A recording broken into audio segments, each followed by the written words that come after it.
Welcome back to Nick Lenz's Comic Corner, Classic Legends, New and Classics. This is episode number 2590 and Doubleshot number 2484. Yep. First up, we're discussing the final Punisher Epic Collection. I do have an announcement where I have to finish talking about this trade here. And also, I'm going to talk about a trade that collects the last 5 issues of Generation X Volume 1. First up is basically Punisher Epic Collection Volume 7, Capital Punishment. Yep, this collects Punisher Volume 2, issues 63 to 75, Punisher G-Force, Punisher Die Hard and Big Easy, and the Punisher / Black Widow spinning Doom's Web. DG Chester does the one-shot related to Punisher and Black Widow. Die Hard and Big Easy is basically... I think that's Mike Barron. Let's see.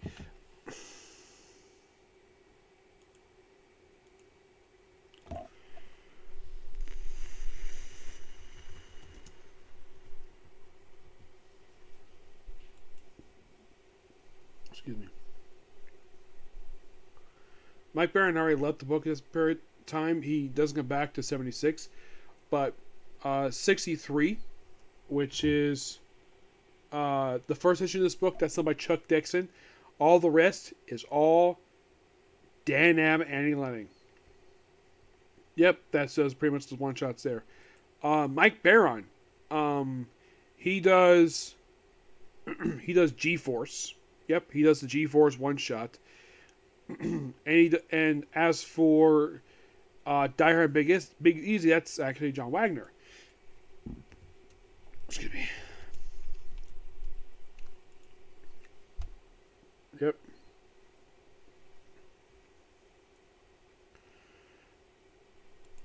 And if you're really curious, is this like the only Mark book he's ever done? The only Punisher book ever done? Yes. This is the only one he's ever done. Yeah, it's kind of interesting the fact he did this one shot. And he's only here just as one shot, and that's it. Yep. But if you're curious about these one-shots, a lot of them is basically Punisher versus, like, some drug dealers. Mm-hmm.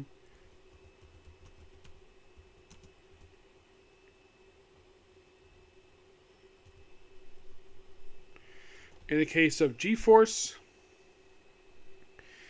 it is him and Microchip, who's appeared in the book, take on the Caucasian Brotherhood, who actually are characters from Cloak and Dagger.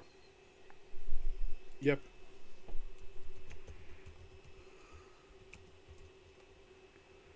Die Hard and Big Easy is taking on someone called the Mortician, who is basically a Baron Samedi ripoff.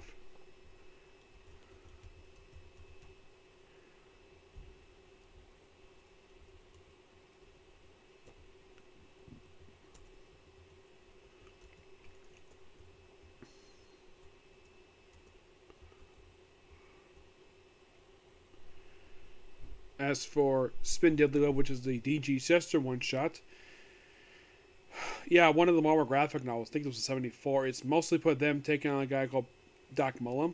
And I kind of discussed this trade already, but it's a really good one-shot. Mm-hmm. As for the main Punisher issues, 63 being the only issue until the very end done by Chuck Dixon. It is just Punisher in New York, it's just a quick standalone issue.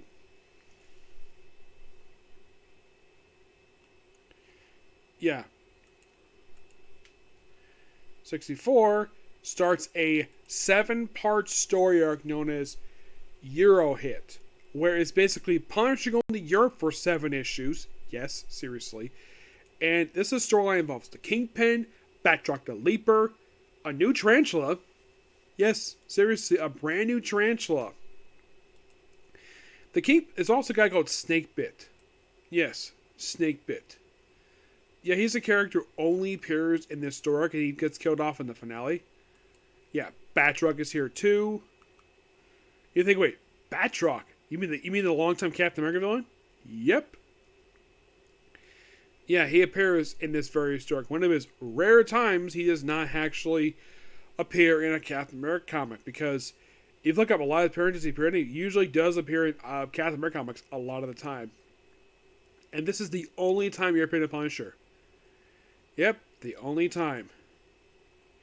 Now, the Tarantula book is not the original one. Oh, I don't think so, no.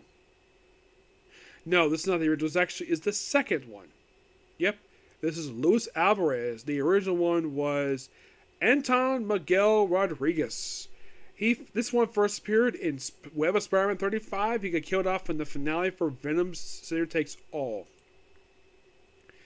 Prior to appearing in this very storyline, he previously appeared in Markham Presents number 88. And after this, basically, he appears in Captain America for a couple issues. Another issue Markham Presents, the 7th Punisher Annual, which I'll get to in the future. And the Sinner Takes All miniseries. Mostly appears in flashback after he gets killed off in the finale of Sinner Takes All. But the Euro hit story is really, really good. Also, this book decided to publish twice a month throughout the story arc. Yep. 70, of course, is the finale. Snakebeak gets killed off here. 71 is a debut character named Recoil, who only appears in the next 5 issues. Yeah, he's basically the main villain in the next 5 issues. Plus, I love the cover for issue 75. Yeah. Yeah, Punisher's taking this guy on for 5 straight issues. And we also see the first appearance of Master of Crack. Yes, seriously, the guy called this. He gets killed off also in these issues. It seems like we just have some hired thugs. And him basically in New York City. And then 75 is this really cool cover of...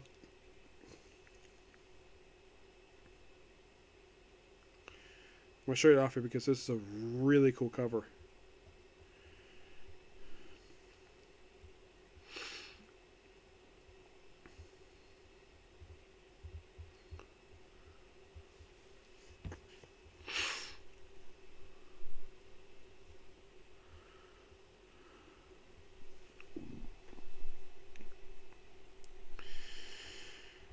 I'm trying to find it here. Let's see.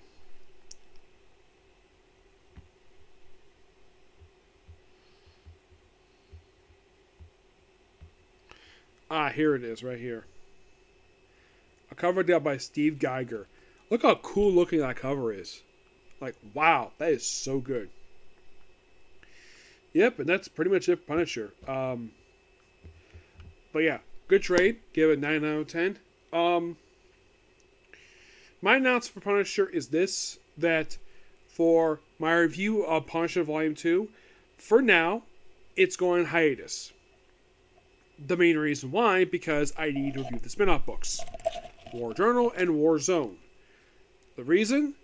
Because of an upcoming crossover I'm getting very close to a crossover that happens in Punisher knowing after these issues called Suicide Run. And I want to be reviewing, I want to make sure I get caught up with basically reviewing Punisher War Journal and Punisher War Zone. So, it's going to be a while before I come back to this.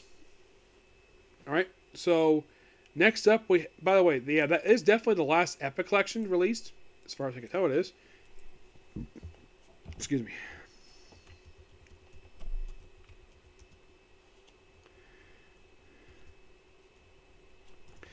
Next up, we have the final trade, the collect issues from Generation X, known as Counter X Generation 4 Days. This collects the last 5 issues of this volume. And keep this trade came out like 11 years ago. Yes, seriously. Yeah. So, for issues 71 to 74,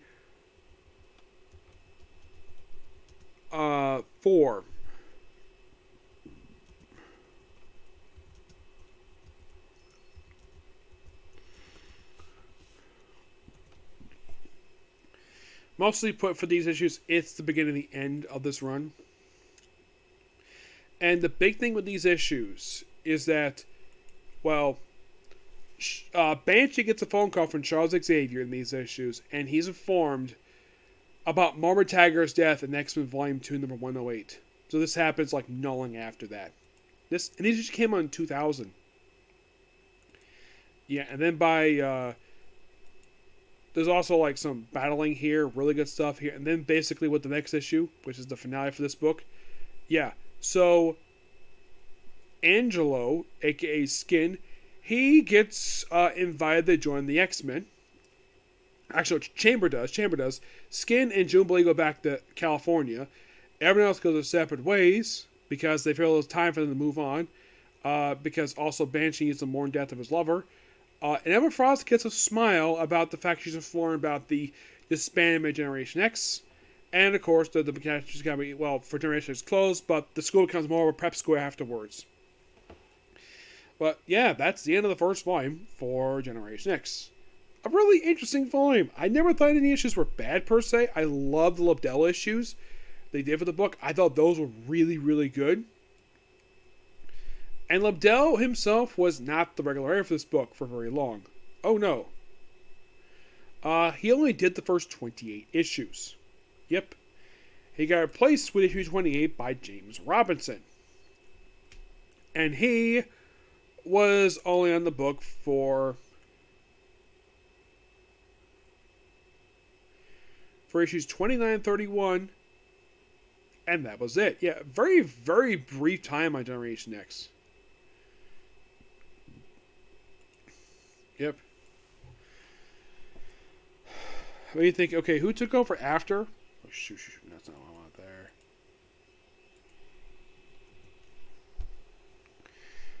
After Robinson left, he was taken up by Tom DeFalco.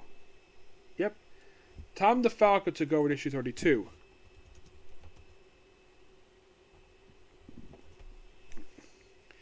And how long was his tenure on the book?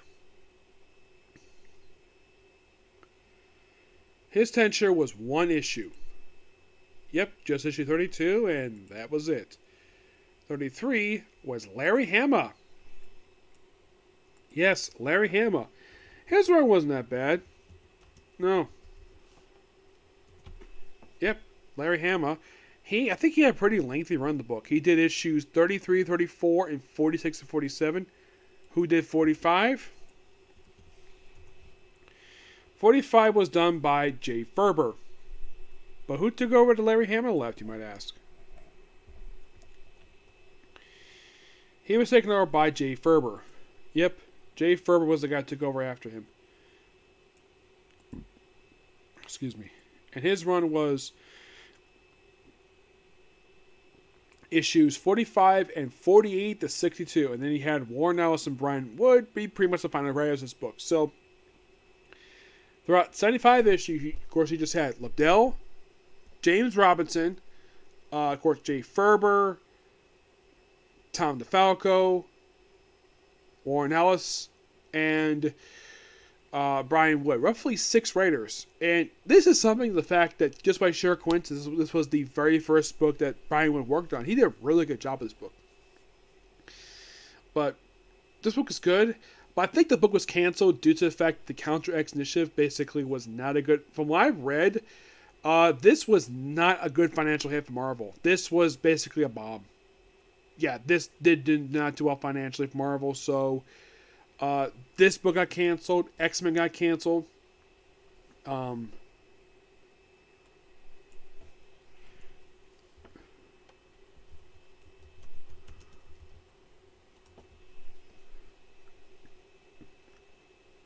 Yeah, it was mostly put basically some of the Exiles, X-Men, X-Force, Generation X.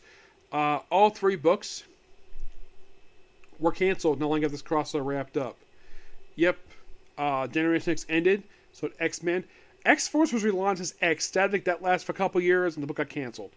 Though it did also have stuff related to Cable, Gambit, X-Men, Wolverine. Yeah.